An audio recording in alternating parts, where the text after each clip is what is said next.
Alkoholizmas tai ne liga, tai malonumo siekis. Kodėl žmonės ryžtasi tokiam sunkiam žingsniui? Todėl, kad jiems labai sudėtinga ir sunku. Jie nežino vienos paslapties. Džiaugsmas ir malonumas, apie kurį jie taip svajoja, ramybė, kurios jie taip trokšta, gali ateiti tik vienu atveju, kuomet žmogus pradeda vystyti savo sielą.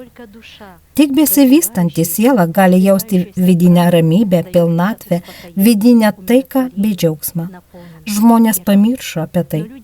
Mažai kas gali duoti žinias, kurių dėka jie galėtų harmonizuoti, nuraminti savo sielas.